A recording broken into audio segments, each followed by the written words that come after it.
Good evening and welcome to Evergreen. Welcome to Rhodes College. I'm Milton Moreland.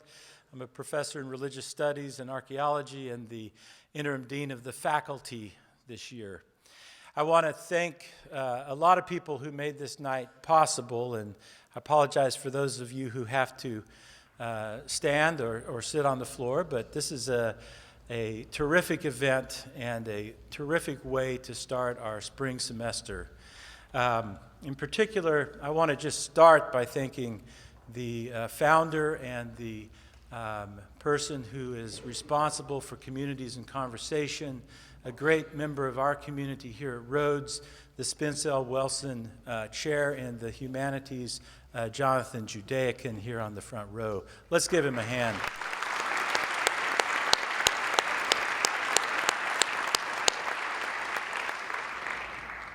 This event welcomes our class of 2018 back to Rhodes for the spring semester. And many of the people in this room are here as first-year students at Rhodes College, here again, having just a few months ago convened in this room for a very somber ceremony where they signed the Rhodes Pledge in the honor code, and they became part of our community. So to the class of 2018, I want to say thank you for making this year exciting, for making this year an important year at Rhodes College. Your first semester was amazing. I hope that your second semester, this spring semester, brings you much more interesting work. Not comfort. That's not what we're here for. Maybe a little discomfort. But it's good work, and we're going to learn more about that tonight through our presentation and conversations. For the first year class, students of the class of 2018, remember that for many of you, arrangements have been made to go to dinner immediately following. We will not have a Q&A immediately following. You will go to your wherever you're having dinner with faculty members. Most of that's happening tonight. And to the rest of you, there will be a book signing immediately following in the lobby, as you saw set up, at which point you'll have an opportunity to have some Q&A in a little more personal setting with our speaker. I want to continue the thanks very quickly to those who are sponsoring this event, including the Teagle Foundation that provided the impetus to experiment with this idea of opening our spring semester with a terrific presentation from a world-class scholar. And so this is our first annual spring opening event with the class of 2018. So the Teagle Foundation made that possible. The Office of Student Affairs and the Dean's Office have collaborated on this, and this is a terrific example of the way divisions across the campus can come together to think about the whole life of the community and the whole life of our students and our faculty. So it's lovely to be working with Dean Carol Casey and Dan Schrader to plan this event. I want to thank the Search and the Life programs, Professor Bakewell, Professor Lou Ivory, Professor John Kaltner, who were involved in planning the event, the first year class council, the Rhodes Lecture Board. Just incredible to collaborate with such a wonderful group. Tonight is the inaugural event of what we hope to be an annual event that brings us together to think about what it means to be thoughtful, caring people in the 21st century who are involved in the liberal education, the pursuit of thinking about what it means to be free people who want to convene as a community, to think hard and long, to think seriously about how to make this a better place to live, how to make this a better community, not just at Rhodes, but the larger circles that we're involved in. So I appreciate your attendance here, and I look forward to our lecture. Now, without further ado, I want to introduce Medora Neely, who is the first-year class council president, and she will introduce our speaker. Thank you very much for coming.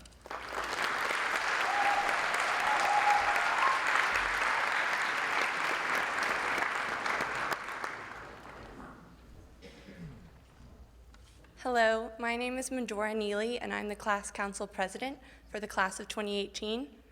I hope everyone had a wonderful winter break and is looking forward to the spring semester at Rhodes. I'm very fortunate to be able to introduce Dr. Scott Samuelson. Dr. Samuelson comes to us tonight from Iowa City, Iowa, where he is a philosophy professor at Kirkwood Community College. When he isn't engaging in philosophical discussions with his students, Dr. Samuelson enjoys spending time reviewing movies for a Sunday morning talk show on KCRG, and can also be found in the kitchen of a French restaurant, Simone's Plain and Simple, acting as a sous chef from time to time. He is a man with varied interests and passions, but tonight we are focusing on his new book, The Deepest Human Life, an introduction to philosophy for everyone. Dr. Samuelson describes this work in the following way, quote, "The deepest human life is my attempt to bring philosophy down from its cloudy theorizing and put it back on the earth where it belongs, among wrestlers and chiropractors, preschool music teachers and undertakers, soldiers and moms, chefs and divorcees, you and me in fact. It relates the stories and ideas of great philosophers to the lives of those struggling to live better." End quote. From the reading, I learned that there is a philosophical approach to everyday situations. Our happiness is determined by the way we choose to respond to these situations, whether it is the Promethean or Orphic approach. I'm excited that Dr. Samuelson is here tonight to speak more about this topic. So now, could you all please join me in welcoming Dr. Scott Samuelson.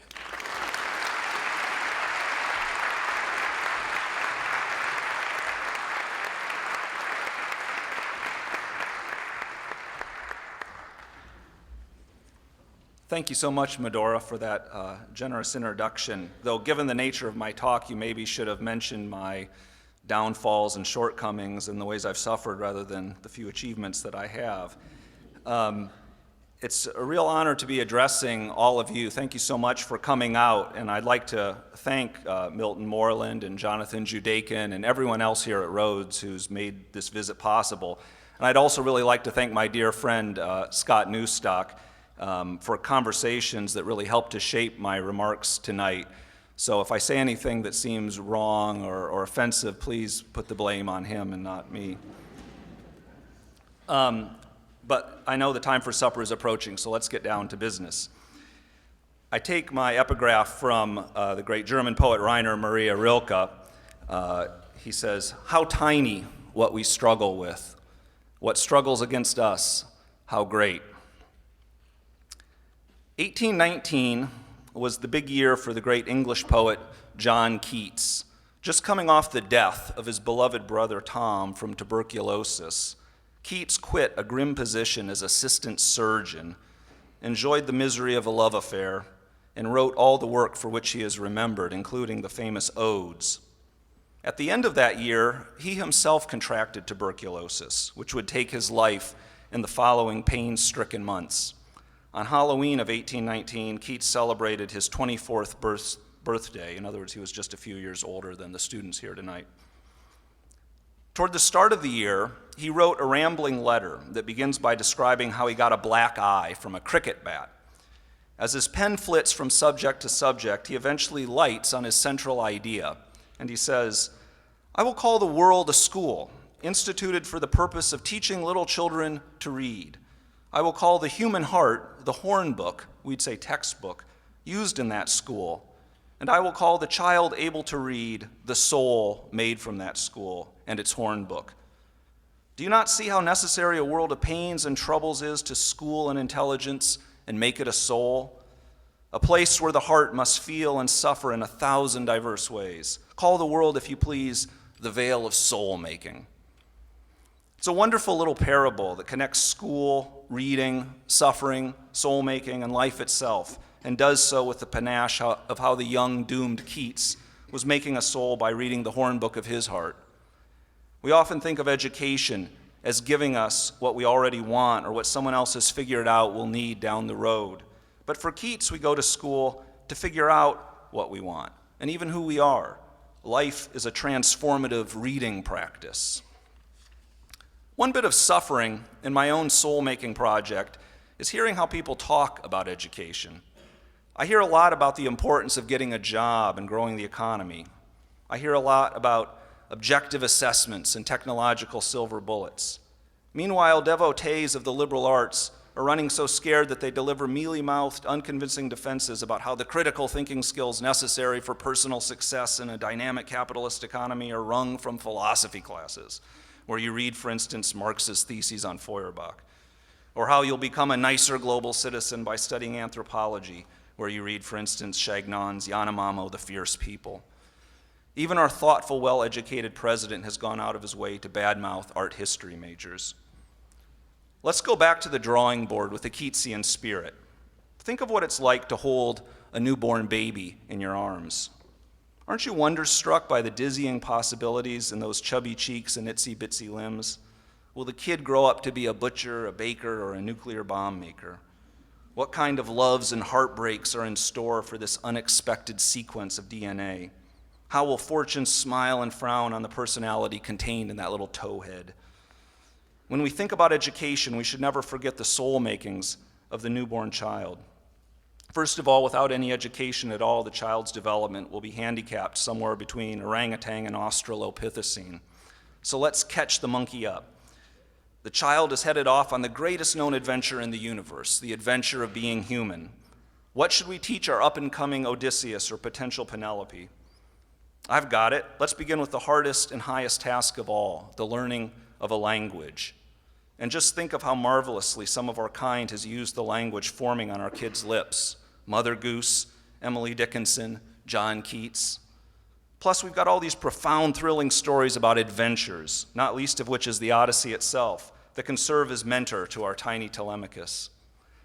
Of course, we also must teach our kids something about how we actually got wherever we are, something about evolution, Moses, Jefferson, and Hitler. And just think of all the great pictures people have painted, from bison on cave walls to the Last Judgment on a chapel ceiling. Who knows what surprising images are hiding inside our hero, just waiting to take shape. The child's got to get some instruction in how we've solved problems and created new ones with inventions like hollandaise sauce and dynamite and computer chips. And my God, there are whole other peoples in the world who speak other languages, each with a whole new batch of stories, histories, and songs. Wouldn't it be great to teach our kid 1 or 2 or 10 of these other languages? And people have also developed these strange things called numbers, with which they play all sorts of mind-blowing games concerning the relations of sides of triangles and comparative sizes of infinity. And miracle of all miracles, these crazy tautological diversions somehow relate precisely to how things actually are in the world. Oh, and very soon our child is going to wonder about where we come from, where we're going, who we are, and how we should live. And, as luck would have it, some of our greatest minds have devoted their lives to wondering about just these matters. And my God, we haven't even gotten to Duke Ellington, John Maynard Keynes, swing dancing, sailboating, map making, constitutional law, the game of tennis, and Memphis barbecue. All human newborns are going to grow up to be some unique, volatile mixture of worker, player, lover, maker, thinker, and citizen. Really, the only true problems we should ever face in education are first figuring out what not to teach from all our treasures, and second, containing our excitement at initiating students into the human inheritance. You can see why I find it so depressing to hear education talked about as if it were all about getting a job or raising a score on a test. Just imagine if all our educational practices were focused on having good sex.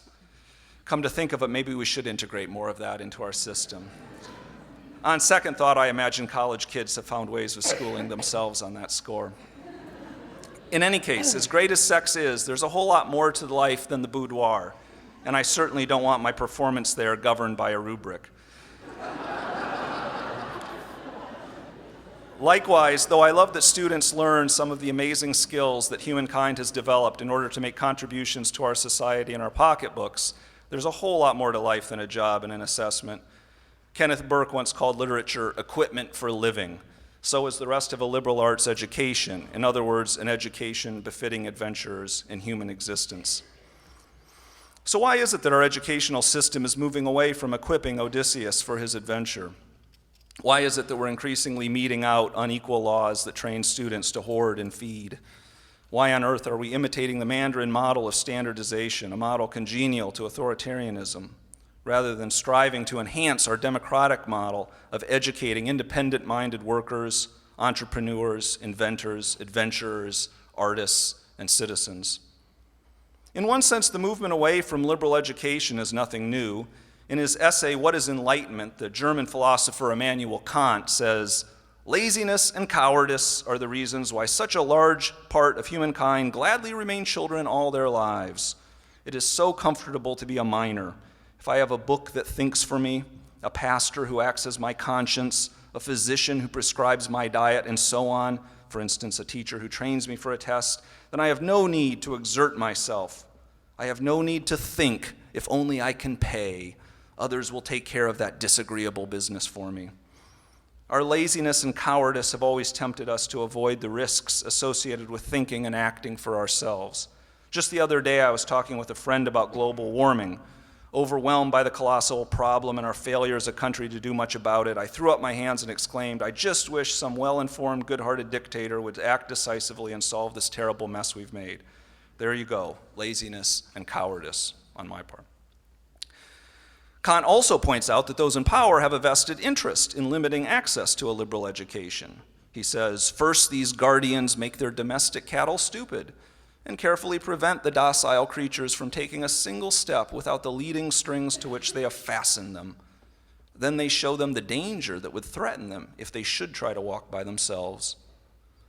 In our case, we have lots of guardians, politicians, managers, moguls, and even parents who want schools that train and sort out compliant employees for the growth of our economy, an economy that relies heavily on thoughtlessly producing and buying junk.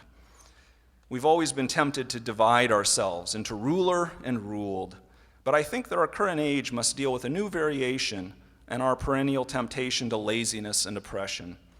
My hunch is that part of why liberal education is currently under threat is that we're drifting away from an honest confrontation with suffering. Our crass economism conceals a deeper crisis pertaining to how we think about life itself. As Keats reminds us in his poems and letters, the life we're embarked on is riddled with suffering. A newborn baby has already been torn from a world of complete, dreamy satisfaction, skull-stuffed over the course of agonizing hours through a ridiculously small passageway, thrust into a blinding light, and then sliced from unalloyed happiness. What next? Hunger, weariness, fever, fret, failure, pain, neglect, loneliness, arbitrary rules, the death of loved ones, sexual humiliation, betrayal, sin, and this barely gets us to age 12. If our adventure doesn't die tragically early, there's still heartbreak, the frustration of dreams, political injustice, the slow decay of the body, testy delirium, and dull decrepitude. And we can only pray that our hero is lucky enough to avoid the really bad suffering of starvation, rape, torture, schizophrenia, and death camps. How in the world are we to face this world? Generally speaking, attitudes towards suffering fall into two categories, which I'll call the Promethean and the Orphic, following the great philosophical historian Pierre Hadot, who in The Veil of Isis uses these terms to identify contrary attitudes to nature. Or to speak in plain American, they're the fix-it and the face-it attitudes.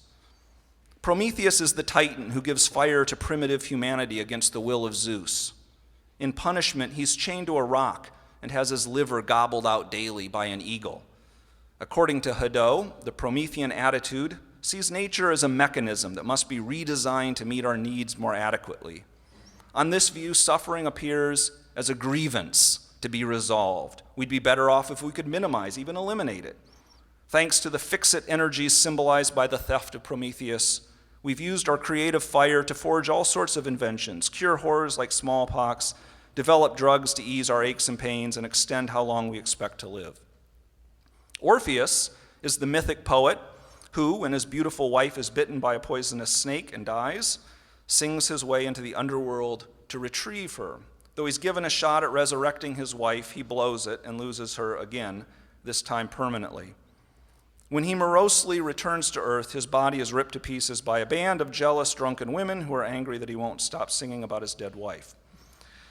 The myth reminds us of the ultimately non-negotiable limits of suffering and death. The Orphic attitude, which Hadot associates especially with religion and art, confronts nature as something that we must suffer in order to become who we're meant to be. Confrontations with pain, misery, and death are necessary initiations into a deeper way of being. With the face-it energies symbolized by Orpheus, we go through tough times, often not wanting to face them at first, and they eventually become a crucial part of our story. At our most inspired, we transform unjust suffering into profound art and elevate death and injustice into glittering places in a vision of salvation. If Prometheus regards all instances of death, pain, misery, and sin as grievances, Orpheus ultimately must see them as grief, ineradicable features of being that must be accepted and integrated into his song. The fix-it and the face-it attitudes are basic to the human condition. On the one hand, we'll always fight against death, injustice, and suffering. On the other hand, we ultimately must accept them as the conditions on which the wonder of existence is given to us. There's a passage in James Baldwin's Notes of a Native Son that movingly expresses what it means to come to terms with this paradox. He says, "It began to seem that one would have to hold in the mind forever two ideas which seemed to be in opposition. The first idea was acceptance, the acceptance, totally without rancor, of life as it is and men as they are. In the light of this idea, it goes without saying that injustice is a commonplace. But this did not mean that one could be complacent, for the second idea was of equal power, that one must never, in one's own life, accept these injustices as commonplace, but must fight them with all one's strength. This fight begins, however, in the heart, and it now had been laid to my charge to keep my own heart free of hatred and despair." Baldwin's eloquence is a way of talking about human reason in its maturity. In a childish state, we long to have others think and act for us, to solve all our problems. In an adolescent state, we know how to fix everything and are indignant that the world doesn't conform to our superior wisdom. It's only when we truly grow up that we're able to accept, but not be paralyzed by, the gap between our ideas of how things should be and how things actually are. For instance, you're not serious about politics unless you're able to accept that the system will never bend exactly to your demands and you're able to keep working toward your goal. Growing up means being able to sing along with Orpheus and still light the fires of Prometheus. In fact, you're not truly a grown-up thinker and actor until you're actually grateful that the world doesn't conform exactly to your goals. Because the medicines, machines, and political systems that we've used to combat and correct nature have traditionally never been terribly effective, the sheer magnitude of death and suffering has always made Orpheus necessary. We've spent so much time having to grin and bear nature.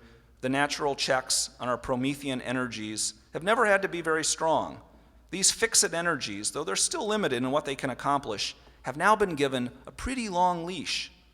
For centuries now, we've been discovering that if we butcher work into little laborious pieces, we can unlock a tremendous amount of productive energy that can be channeled toward economic, social, and political empowerment. The radical technological innovations of the past century have changed the terms of our relationship to nature. Long accustomed to taking nature for granted and regarding the sphere of history as the sole space of action, we've now begun to act into nature, in the words of Hannah Arendt. In Auschwitz and Hiroshima, to take the most dramatic examples, we acted not just as humans, but also as gods. In fact, what we did outstripped even the most heinous natural disasters that were once described in horror and awe as acts of God. What's the Lisbon earthquake next to the Holocaust? What's Ebola compared to the atom bomb? We now negotiate the terms of birth and death through biotechnologies, play at omniscience with mass surveillance, design smart technologies, and spend our time navigating the virtual worlds that we've created for ourselves. Our increasing commitment to fix-it techniques makes it difficult for many people to accept the face-it basis of institutions like religion, institutions that were once pretty much all we had to confront the onslaught of suffering. Now, when religion is more than an hour a week social club commitment, it's often seen as an impediment to technoscience. To certain loud atheists, God is a fairy tale, impeding progress. Consider the famous theological conundrum called the problem of evil, the difficulty of trying to reconcile a belief in an all-good, all-powerful God with a superabundance of suffering and creation. Throughout its long history, the problem of evil wasn't so much a problem as a fundamental mystery to be wrestled with. Theologians, philosophers, poets, and everyday believers conceived of the world not just as a site of creation, but as a site of salvation. They saw in the personality of the universe both Promethean and Orphic characteristics. But ever since the 20th century, when Prometheus was fully unbound in the West, the problem of evil has been widely used as a clear-cut reason not to believe in God at all. It seems absurd that a nice, all-powerful biotechnologist would be responsible for a world where children die of cancer. In the philosophy of right, Hegel observes that philosophy is its own time raised to the level of thought. My point is that this conception of God as biotechnologist shows just how hard it is for us to imagine the world as anything but the construction site of Prometheus. So our deep crisis is that we've turned our fixed gaze on the very conditions of existence. While I'm certainly grateful for many achievements of our Promethean quest, our society's relationship to suffering is often unhealthy. We have a tendency to regard grief, old age, bad memories, risk, negative emotions, and even death as foreign invaders of our souls. Thus, medicine is inclined to anesthetize all trying conditions, keep us young, and put off our deaths beyond even the point when our lives are meaningful. We have a tendency to envision happiness as getting what we want, which translates into the ability to buy stuff and the identities marketers have associated with that stuff. Thus, work is conceived as a necessary evil, a treadmill for the sake of consumption. We have a tendency to see politics as simply keeping people safe and making sure the economy is humming along. Thus, we're increasingly fine with fighting an endless war on terror, jettisoning democratic practices, and striking a blasé Hobbesian bargain with our government for security and prosperity. We face the grim consequences of our indifference in the daily news, high-ranking officials who feel no shame at having authorized torture, plummeting confidence in politicians as representatives of our collective will, and pictures of SWAT teams pointing military weaponry at unarmed protesters. Increasingly, we're looking at ourselves through the outward eye of the camera rather than through the inward vision of imagination. Interestingly, the more we see our lives as a ball of grievances to be untangled, the more our entertainment is filled with spectacular dreamlike appearances of death and violence, from zombies to Mortal Kombat. The problem with our superpowered fixedism is that it deprives us of the unique adventure of human existence.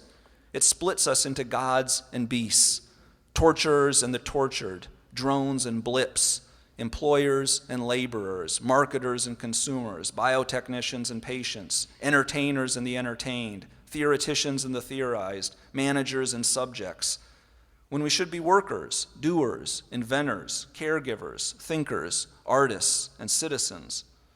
In other words, it generates its own kind of suffering, the deprivation of human value.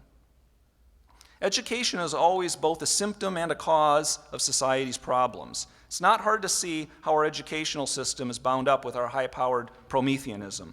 The serious subjects are math, science, engineering, computers, and economics, particularly insofar as those subjects are connected to the goal of getting a job or fixing a social problem. The lion's share of research money goes to biotechnology and any other subject that could grow the economy. Math and science are seen less as sovereign explorations of the universe and more as handmaidens to medicine and engineering. Meanwhile, students are increasingly motivated by instrumental reasons. If they're not going to be able to be gods of medicine or of the marketplace, they at least want to be the well-fed cattle of those gods and have health insurance. Even the humanities, the most Orphic of all the liberal arts, are talked about in Promethean terms. It's often argued in their defense that they give students the critical thinking skills desired by employers. When most humanities educators mount this defense, they secretly believe that they're condescending to the crass demands of a utilitarian society. But even when we penetrate their inner circle, it's not uncommon to find Prometheus still being worshipped as sovereign.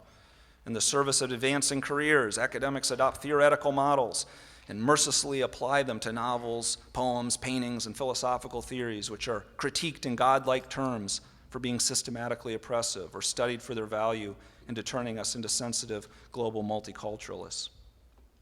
I don't deny that there are economically and socially useful values in studying the humanities. They give us the reading, writing, and thinking skills that help us to rise through the ranks of an unpredictable economy.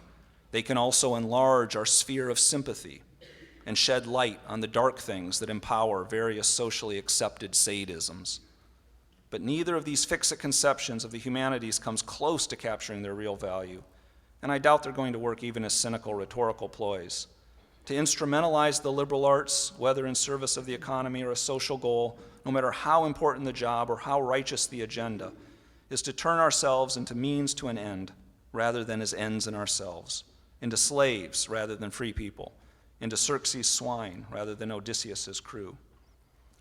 Education is always both a symptom and a cause of society's problems. It's also where hope springs eternal for a cure. If Keats is right that the world is a school for the purpose of soul-making, shouldn't school itself play a role in teaching us to read the meanings of the world? Think of what's most powerful about the study of the liberal arts. Though happiness, peace, and joy make occasional appearances, the central protagonists are war, grief, pain, injustice, and death.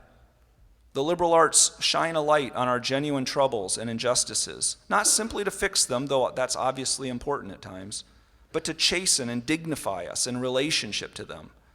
We work on thinking for ourselves, confronting the suffering of ourselves and others, understanding the contradictions of political life, knowing something about our troubled history, exploring the wonders and fragilities of biology, identifying the limits of knowledge, recognizing and appreciating distinctive voices and visions of often tragic art, and evaluating religious and philosophical visions of grief and salvation.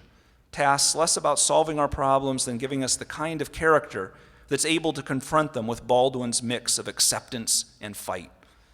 The liberal arts help us to read who we are and who we might become. As the chorus says in Aeschylus's Agamemnon, Zeus, who guides mortals towards understanding, has laid down this absolute law. Wisdom comes through suffering. Let's take the book of Job as a classic example of what you study in the liberal arts. You remember the story. God is talking to a character called the Satan. The Christian tradition generally considers him the devil, but the original Hebrew idea is that he's the devil's advocate, an advisory angel whose role is to challenge Yahweh and keep him honest.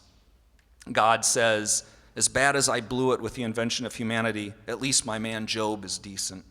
The devil's advocate responds, he's only good because he's got it good. He's healthy and wealthy. He has good-looking, smart kids. Haven't you read Immanuel Kant's moral philosophy? Don't you know that actions are good only if they're done regardless of the consequences? If virtue didn't pay off so handsomely for him, Job wouldn't be such a shining example. God says, want to bet? Next thing you know, an imperial Western power launches drone strikes in Job's land and destroys all his property in the name of democracy and justice. Then, to forget their troubles, all 10 of Job's children go to a party and are brutally killed when the house collapses on them. As he's just begun to grieve these losses, Job contracts an excruciating skin disease. To add insult to injury, his friends, who originally come to comfort him, torture Job with a long philosophical argument about the nature of his suffering. Basically, they insist that Job must have done something wrong because God in his justice wouldn't allow such misery. Though Job refuses to curse God, he does curse the day he was born and argues that there's no good reason for his suffering. He articulates the problem of evil in its full force. Eventually, God appears and gushes sublime poetry that raises the mystery of suffering to another level. In the end, God restores Job's wealth and gives him new, better-looking children. That's true. My apologies for having just committed what Cleanth Brooks calls the heresy of paraphrase on this text. I've inflicted on Job yet another injustice. I simply want to emphasize one point. When God appears at the end, he emphasizes several times that Job's friends have not spoken rightly about him, and that Job has spoken rightly. It's striking because Job's friends do all they can to defend God. And Job insists on the injustice of his suffering. Job doesn't curse God, but he lobs explosive questions at him. In the course of his moaning and musing, Job even contradicts himself. Yet God says that Job has spoken rightly. The project of soul-making, which the book of Job models, involves speaking rightly in this sense. Speaking rightly doesn't mean saying what you think God or society or even a teacher wants to hear. It's not about bowing to power. It means cutting through the crap and trying to see things as they are in all their horror, boredom, and glory. It's the kind of speaking where honest questioning is better than easy answering, where contradictions in the name of trying to get things right are preferable to harmonies that paper things over. In other words, science, philosophy, literature, and the rest of the liberal arts. Not simply as a bunch of ideas to be memorized and mastered, nor simply as handy tools for getting jobs and manipulating nature, nor simply as the application of theoretical models, but as adventures of understanding to be embarked on. Or take another example of the kind of book you might read at college, The Discourses of Epictetus, the slave who became Rome's great Stoic philosopher. In book 1 of the Discourses, a father comes to Epictetus and laments that his daughter is gravely ill. Unable to bear seeing her suffer any longer, he has had to leave her sickbed. Epictetus asks the father why in the world he would desert an ailing child. The man responds that it's natural for a father to be unable to bear seeing his offspring in pain. Epictetus doesn't deny that it's natural in the sense that it often happens for people to turn away from others' pain, but he doubts that it's truly natural for a parent to abandon a child's suffering. The two of them get into a philosophical conversation about what's natural. After puncturing the father's arguments, Epictetus asks him, in effect, how would you like it if your daughter's mother and nurse also turned away from her suffering? How would you like it if your parents and loved ones turned away from your own suffering? It finally dawns on the father that though it's common for us to run and hide from others' suffering, it's the nature of how humans love someone to be present to their beloved's pain. According to Epictetus, we should keep death, injustice, and pain fresh in our minds, not simply so that when bad things happen they don't seem so bad, but because they're the stuff of life, and we're not going to live fully unless we come to terms with them. We're not going to be able to fulfill our roles as children, parents, students, workers, and citizens unless we're awake to the difficulties inherent in these roles. People often complain that the discipline of focusing on death, injustice, and pain is a recipe for being constantly depressed, disconnected, and passive about life. But Epictetus believes that it's just the opposite. In bringing our minds to bear on what we fear, we're training ourselves to see reality clearly and unleash our true emotions. The beauty of the homely story from the Discourses is that it's only when the father has undergone Stoic therapy is he able to reconnect with his daughter and be a real father to her. Ultimately, Epictetus revives the old Homeric wisdom that heroes throw themselves into the hardships of the world in order to distinguish themselves. Warriors seek out and are grateful for a good fight so that they can make their lives worth singing about. Likewise, we should be grateful for pain because it shows us what we're made of. We should be grateful for injustice because it gives us a chance to show our commitment to justice. We should be grateful for death because it makes our time with others precious.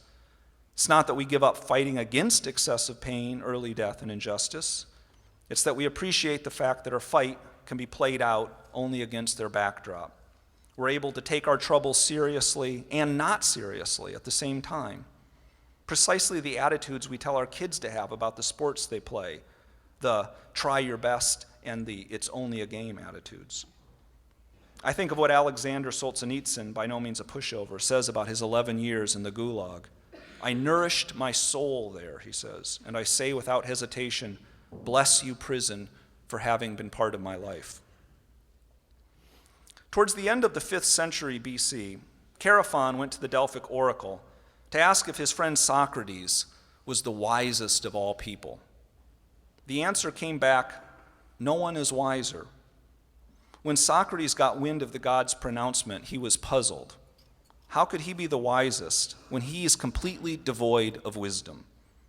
He set out to prove Apollo and his priestess wrong.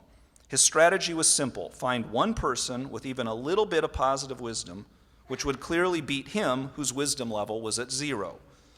As the story goes, Socrates wandered around Athens questioning its citizens, politicians, poets, craftsmen about the special truths they claimed to possess, and eventually came to the conclusion that the God had spoken the truth. Socrates really was the wisest of all. He did have a little bit of positive wisdom. He knew that he knew nothing. Like all good parables, this story generates deep puzzles. How can it be that experts don't know about their respective crafts? Is Socrates questioning a blessing or a curse to his fellow citizens? What good, if any, is philosophy to a world that seems to hum along fine without it? How can the liberal arts help us to come to terms with life and all its suffering if they don't legislate a better world, give us employable skills, or orient us with the beliefs, myths, and rituals of religion? It took a student of mine to bring home the real meaning of this parable and remind me of the deep value of the liberal arts. Her story, I hope, will bring home what I'm describing as soul-making. The student's name was Jillian Kramer, a nurse's aide at the University of Iowa hospitals and clinics. She was in biomedical ethics, a night class filled mostly with nursing students, lab techs, and a few souls with distant dreams of being doctors. One of our most lively discussions was sparked when I casually asked the drooping class, "What's a hospital for anyway?" I challenged the expected answers as they came out. To fix people? But what about those who have a terminal case? To ease people's pain? But what about those whose pain can't be eased?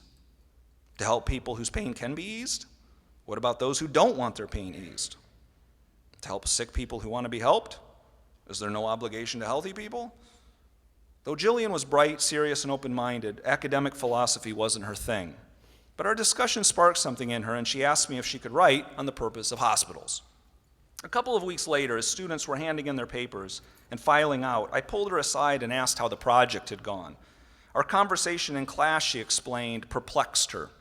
At first, she thought my question silly, but after the discussion, she realized that she didn't have a very clear idea of the overarching point of a hospital, which struck her as exceedingly odd. To help her formulate a thesis, she lit on the idea of asking everyone and anyone at the hospital about the institution's true purpose: doctors, nurses, patients, administrators. What she found perplexed her. When they could come up with an answer, they gave the same pat responses as the students in class, which she was able to prove inadequate. The best answer, she said, was given by some doctor who, after having his first couple attempts shot down by a nurse's aide, said, "Maybe we're supposed to do all of the above." But she soon figured out that that too is inadequate. How are they to know when to cure, when to ease pain, when to help patients transition back to normalcy? Should they always give patients what they want? Should they always give them what they need? How do you know when to do one rather than the other? What should govern the variety of services that they provided? Why were they there? The problem, Jillian argued to me, is that the hospital can subordinate its whole purpose to fixing broken bodies. Too often, pregnant women are treated like they're sick. Mourners are dealt with like they're psychological cases. Folks clearly dying are pointlessly repaired. If the hospital is merely a mechanical body shop, we live in a less than fully human world. Imagine, she said, doctors who'd spent decades studying and practicing medicine who had never much thought of why they were really doing it. Imagine, I thought, poets, politicians, craftsmen, and citizens generally not understanding the ultimate point of their respective endeavors. Imagine, I also thought, a society forgetting to make time and space for soul-making. Many of her coworkers, she figured, did good jobs, just going on their feel for what they ought to be doing. After Socrates discovers that the poets can't explain their poems, he concludes, "I decided that it was not wisdom that enabled them to write their poetry, but a kind of instinct or inspiration." But Jillian wondered if they wouldn't be better off opening their minds to the full truth of it. If, Socrates famously says, "I tell you that to let no day pass without discussing goodness and all the other subjects about which you hear me talking and examining, both myself and others, is really the very best thing that a human can do, and that the unexamined life is not worth living, you will be even less inclined to believe me." She had to get going and handed her paper to a rapt professor. I sat down and read her essay then and there. She wrote of how Stanley Hauerwas, a theologian I had assigned, helped her to see the problem more clearly. People who are sick grow alienated from those around them. Their pain exiles them from the human community. The closest she could come to formulating the goal of a hospital was to be there for people. to be there when they're sick, to be there when they're dying, to be there for the families who just lost loved ones, to aid people when you could and when they wanted, but most of all, to be there for them, human to human, to be there especially when they're suffering, and to help them as far as possible to transition from the lonely realms of pain to the regular world again. The point of medicine is care. Doctors are there, she marvelously concluded, to help the nurses. But doctors, she feared, overrate their wisdom based on how much they know about science. Socrates says about the craftsmen, on the strength of their technical proficiency, they claimed a perfect understanding of every other subject, however important, and I felt that this error eclipsed their positive wisdom. The figures of doctor and nurse nicely symbolize Prometheus and Orpheus in our society. Doctors have come to be seen as powerful technicians of our flesh, storming in and standing over us with their charts like gods in white coats. Nurses knock on our door and enter into our suffering, sometimes as fixers of it, but generally as humanizing presences. Thank God for doctors, but they're not gods. I was recently interviewed by the author and psychiatrist Raj Patel, and as often happens, we had the best part of our talk after the recorder had been turned off. Our conversation about the value of philosophy led him to tell me why he'd quit teaching med students. He used to say to every new batch, "You're here to get an education. So, what does it mean to be an educated person?" After a long, awkward silence, a hand would venture up. The hopeful Dr. Patel would call on the brave student, who'd inevitably say, "Is this going to be on the test?" I just couldn't take it anymore, Raj sighed to me. Jillian's paper concluded by saying that her inquiry had opened her to the significance of what she was training to do. Not only did her search awaken her to the imbalance between the fix-it and the face-it attitudes in our society, it dignified her sense of self and vocation in relationship to her life. She was getting an education. It's not that her Socratic quest made her a nicer nurse. She was plenty compassionate before taking my class. But her educational adventure did help to clarify the battle lines of society, plug her into her mission, and hammer down a sturdy post to hang her compassion on. Jillian has been a full-fledged nurse for almost a decade now. When I got in touch with her recently, she said, "I've kept that paper I wrote for you, and I'd still define my goals in those terms." This is what I mean by soul-making. When I think about even a single class in the liberal arts, I think of a space, often furnished with hideous carpet, where for maybe no longer than 45 hours over the course of a few months, as much of life's horror and glory as befits the subject is explored and examined. A space where the oddest thoughts are considered and debated, where the mind plays and has ample opportunity to risk silliness and profundity, all in an attempt to equip it for the adventure of human existence, an adventure taking place even in that classroom. Now zoom out of that ugly carpeted room and prolong those few months into the whole of a college experience, where you get to continue those crazy conversations over drinks, fall in love, have your heart broken, watch performances of Greek tragedies, write papers on topics like Giotto's frescoes and Gödel's incompleteness theorems, build mechanical limbs, and study abroad in China. That we have such institutions is to our everlasting glory. That we diminish their value is to our current shame. That we open the liberal arts to the widest number of people should be our continuing mission as the torchbearers of democracy. What kind of an education should we give to people like Jillian? In other words, people like you and me and our children. Of course, we should sometimes be trained to have skills necessary for jobs. The reason that ancient Athenian and Roman citizens could devote themselves so wholeheartedly to the liberal arts was precisely that the servile did the work necessary to sustain freedom. Part of the genius of the American educational system is that it mixes liberal and technical education. A just democracy requires that we all pitch in when it comes to the economy. But in order to be nurses, doctors, lawyers, mechanics, investors, bankers, teachers, janitors, and journalists, shouldn't we have the doors open to a soul-making education? When Jillian was a student of mine, she wasn't just a future nurse. She was someone's daughter, someone's lover, various people's friend and neighbor, a citizen of our country, and a one-of-a-kind puzzle of existence. She was on an adventure that began with her miraculous birth and will end only when she herself calls for a final nurse. Thank you.